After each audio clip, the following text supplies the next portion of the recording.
Hi guys, in this video I'm going to show you how to convert your USDT to USDC on Binance.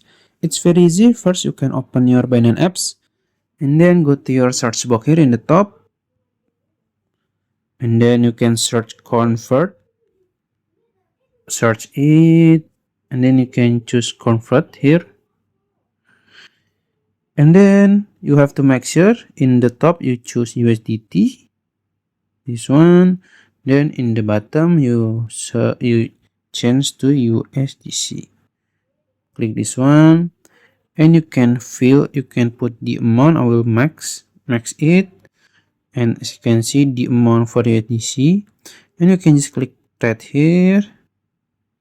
You can see the confirmation page. You can click confirm and it's success. That's it.